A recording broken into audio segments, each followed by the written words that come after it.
Thank you for the very kind introduction. Makes me feel very old when I read that list. Anyway, very good to be here. Sorry for being late. Traffic is terrible, so I do recommend to take a coupe scooter back to the city. It's really much faster than anything else. Yes, thank you. Anyway, good to be here. I want to talk about what I actually think is probably the biggest opportunity out there when it comes to driving innovation, building products, companies, and driving value in the process. And that's corporate incubation. There is literally trillions of dollars sitting on the balance sheets of corporates, large corporates, not so large corporates, looking for investment opportunities. There is a very low interest rate environment, as you all know, so they're desperately looking for investment opportunities. And there are amazing assets inside these companies, besides money, obviously, which are distribution, customers, data, technologies, looking to be used in innovation and in ways to potentially do things differently and potentially even disrupting industries. Do I have a clicker? I do, thank you, yes. So our investment thesis as a firm, BCG Digital Ventures, is that we believe that while the last 10, 20 years, a lot of the disruptive innovation came from small teams, individuals sitting in the famous garages, being funded by a venture capitalist and then building something big, you know, Google, Facebook, eBay, all these companies. Well, that has been almost the dominant model of innovation in the last 10, 20 years. We believe that over the next 10 years or so, a lot of this kind of innovation, a lot of this kind of disruption is actually going to come from corporates. And we've built a firm on that investment thesis. We started about 4 years ago. We're about 550 people now globally, 160 of those here in Berlin. We've launched about 40 businesses globally, about half of those across Europe. And what we do is we do corporate incubation and investments. We build startups with corporates end to end. So starting with developing the concept and the idea, but then actually building the technology, building the platforms, launching it, running it, hiring the teams, standing at the companies, and then eventually sort of letting them go into the wilderness on their own, as typically a joint venture of ourselves with the corporate we work with. That's what we do. Now, corporate incubation is a big opportunity. But it's also never easy, and those of you who've ever dealt with a corporate know why that is. And by the way, it's not because they're, by definition, slow and stupid. It's mainly because they're big. And why are they big? They're big because they've been really successful building their business, right? So whenever we talk about the challenge of innovation inside corporates, let's have tons of respect. They're big because they've grown to be big companies. But now they are big, and that is a challenge. And there are all these, challenges which you've all heard of. It's hard to cannibalize yourself. It's really hard to combine agile ways of working with corporate planning processes. It's very difficult because they need predictability, and that's the exact opposite of how many of you guys, how many of us like to work. So there are all these well-known phenomena why disruptive innovation is hard within corporates. But then there's also this specific aspect of what we're witnessing right now, which is coming with all these digital technologies. And that is that for many of these companies, the core where they need to innovate is actually outside their core business. For example, we do a lot of work in the automotive industry. And if you work for the automotive industry in Europe, and particularly in Germany, I mean, you work for some of the best automotive companies in the world. These guys really know automotive. They've invented automobiles. They've been innovative in automotive for decades. But if you look where the innovation is happening in mobility right now, it's not so much in the hardware, it's obviously in the software, it's in platforms, it's in digital mobility models, digital platforms. But innovating in digital is completely different from innovating in building a better car. And so that's why they struggle, again, not because they're stupid, but because they've become very successful at what they've done for many years, but the world around them is changing dramatically, and that causes these challenges. Now, I've worked with corporates for a number of years now on the topic of innovation, And so we learned a couple of things. And I want to share a couple of learnings from what we do about sort of, waking up these sleeping giants. So how do we help? How do we get corporates leverage these amazing assets they have to better drive innovation, build better products, and drive value in the process? And there are three ideas I want to share, and sort of learnings which we've gathered. The first step, or the first consideration is, it's really important for anyone, in particular for corporates, but for anyone to really understand there is this fundamental difference between running a business, executing a particular business model on one hand, and discovering, searching for, developing a whole new business model at the other hand. These two things are like fundamentally different in any dimension. You need different processes, you need different people, probably. You need a different mindset. As a matter of fact, pretty much all of the stuff which you do to run a business and all the stuff which they teach people at business school, where people go to study business administration, which includes the word administration.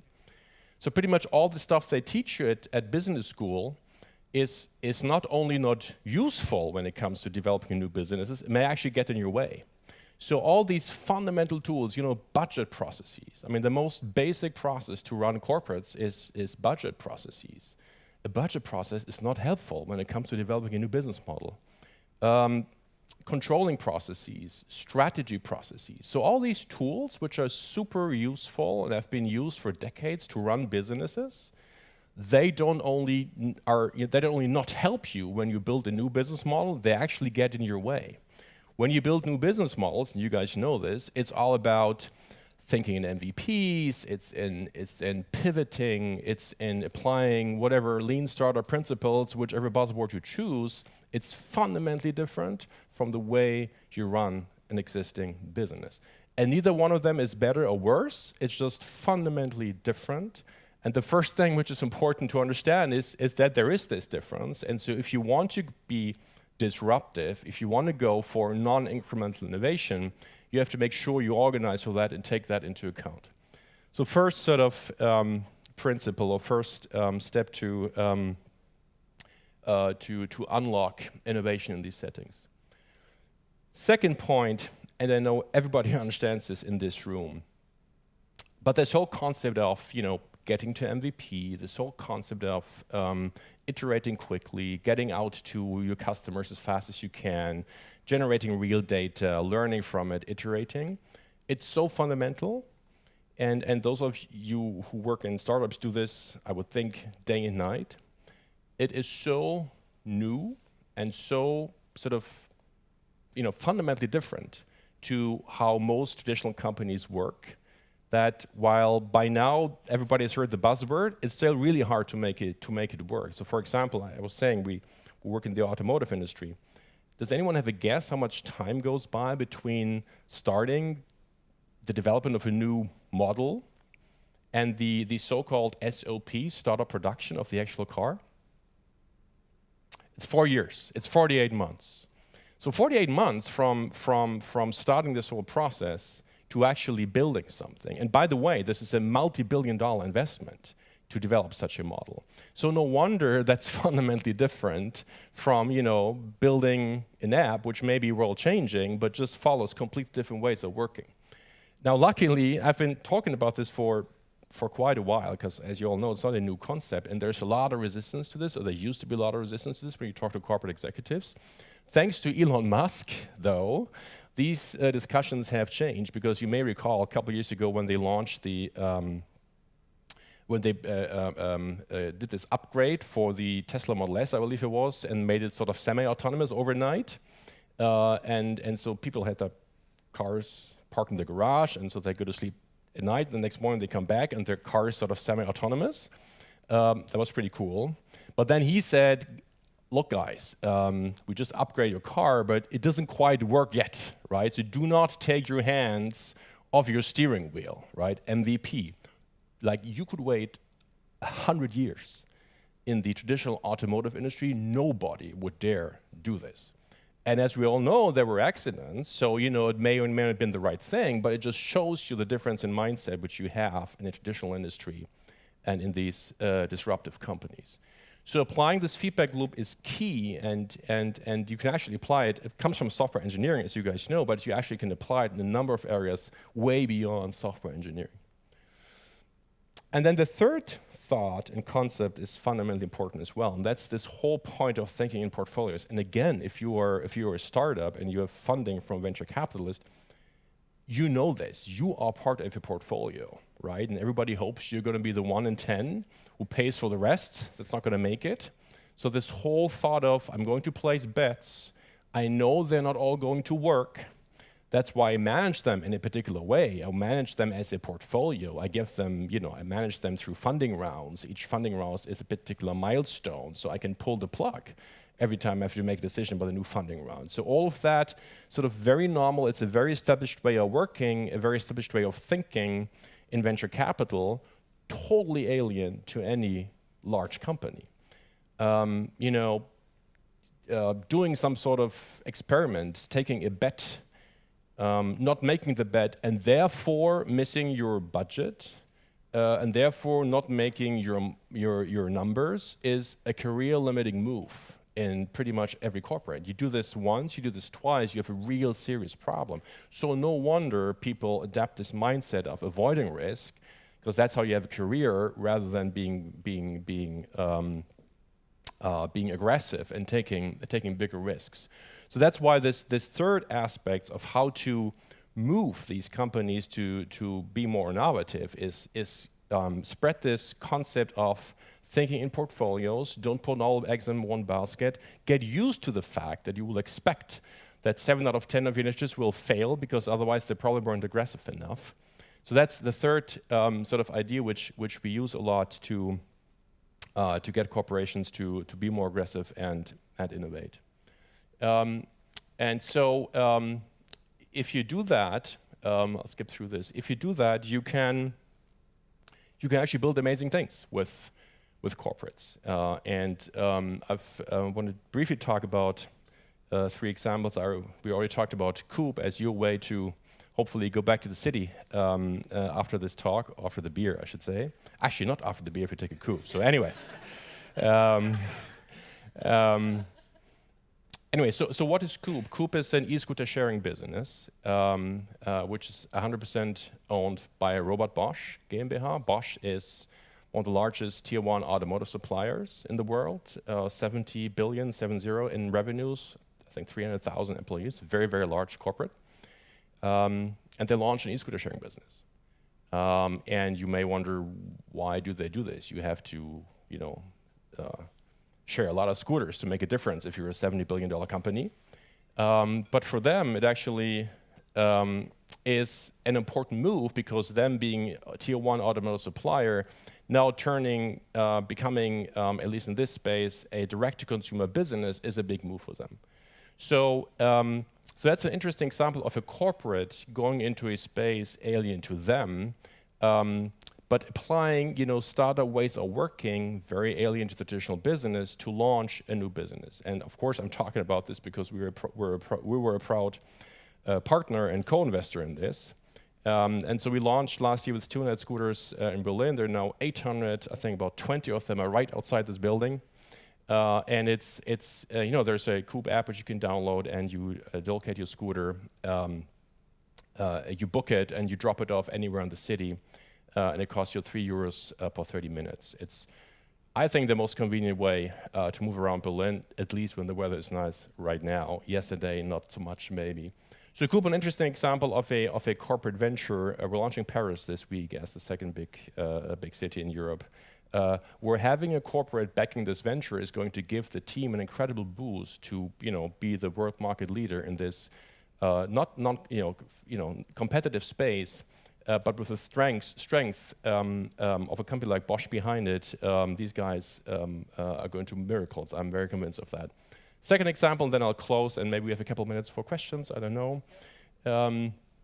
Second example is very different business. It's called Mercubiz. It's an industrial a marketplace for recycled paper, which it's a joint venture of ours with a company called Voith. Voith is an industrial company, many of you may know or may not know. They are, among other things, a world leader in paper machines. Paper machines, huge machines, size of a football field. In the digital age, you can imagine the paper business not an easy business. So they're looking for ways to grow, and one of the initiatives which we did jointly was to understand, how can digital technologies leverage some of the challenges the paper industry faces, and the outcome is a business called Incubation.com, which is a joint venture of them with us, which is on its way to hopefully probably disrupt the recycled paper market, which is a large market because it's the single biggest ingredient to produce paper. So a B2B marketplace, it's interesting, quite a few B2B marketplace concepts emerging in different markets. As you guys heard, I was with eBay many years ago, so the concept is new. It's not new, but it's getting kind of a renaissance in the B2B space. So with that, I'll close. I hope I was able to convince some of you that corporates can be very, very attractive partners for startups. They sit on incredible assets. It's not always easy to actually get access to them. It's not enough to hear about. They have this great sales force and these great brands. It has become very concrete in terms of how you actually leverage them if you're a small startup. But if you find a way to wake them up and leverage them for you, it can be a tremendous opportunity. So with that, I will close, and I'm happy to take a few questions if we have some time. Before the we have a few minutes for some questions. Does anyone have a question? Cool, right there. Thanks. Hi, thank you for your talk. I think it's very tantalizing, of course, in a lot of ways to partner with a corporate entity as a small startup. But often I think a lot of people have the issue of just getting into the door. Yes. And so, other than networking and this kind of, connections to connections, I mean, how do you do that? I mean, I think it's a great idea, but then how do you do that otherwise? So I think there's two aspects to the question, because I fully agree. That's why I was saying, and many of these companies, they have on their websites, here's what we offer to startups, but then that doesn't really mean anything else. Anything yet, because if it's a 100,000 people company, how do you find the one person which can help you? So I think there's two answers. A, as I was just saying, by now there's tremendous openness on the part of many of these large corporates to actually talk to startups. So generally, I think it'll be possible for you to find information about a particular company, a particular industry's willingness to actually work with you. That's step one. I think that has become much easier the last couple of years because many corporates understand, obviously, the opportunity and the need to innovate and the need to work with startups. So that's the first step. The second step then is, I think, more difficult, which is how do you actually get access to the one person which can help you? Frankly, I wish I had a great answer to that. The successful examples which I see, it's actually very simple. There is a person. There is a person which is easy to identify for a startup. So, like, for example, Axel Springer here in Berlin, everybody knows the one person who does this. And this person is well connected internally, so very pragmatically you reach out to him and he'll point you in the right direction. That's the model, the only model I've seen which works. I see more and more companies trying to establish that model, but ultimately it's going to be about finding the right person. So this idea of networking, intelligent networking, so you do it in a very sort of focused way, is probably still the best way to do it. So there's no simple, easy answer, I'm afraid.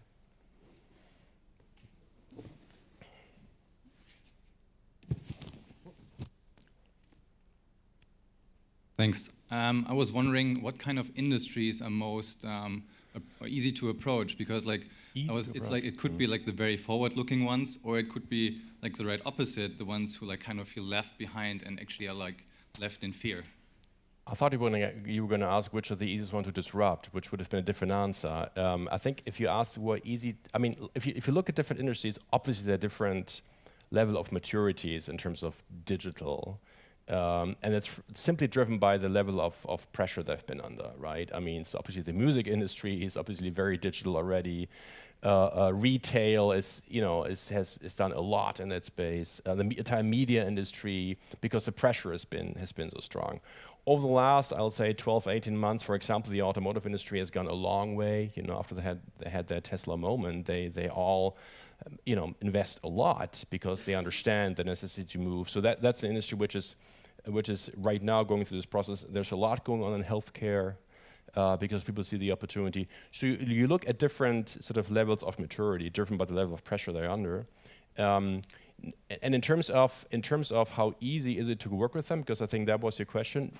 I don't think there's an answer industry by industry. I think there's an answer company by company. And frankly, I think the best way to find out which company really is easy to work with and which not so much is talk to peers who've gone through the experience. I think for our local ecosystem here in Berlin, I think we know pretty well who is easy to talk to and who is not so easy to talk to. And I'm sure you can find out that information in pretty much every ecosystem. So again, it comes back to networking, which is not a great answer.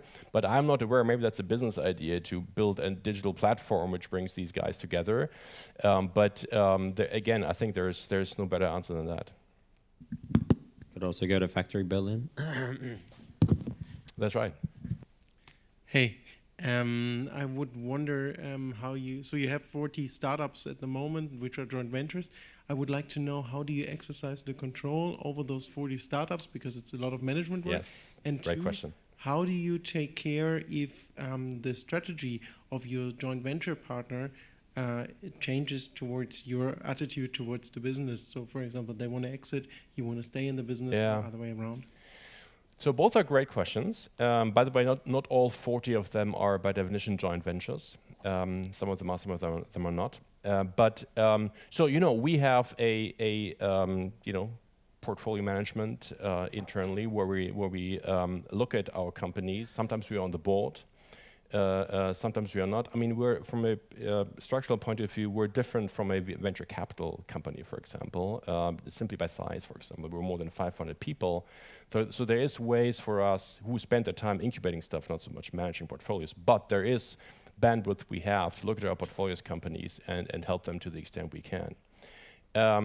Now, the second question is a very interesting one. What happens if the strategy of the core partner changes, right? I think that was your question. Well, that's a tough one, because indeed one of the challenges in corporate venturing generally is that the time to pay back, or the patience you need in order to get a business, make it sustainably successful, may be long, maybe longer than the term of the current CEO.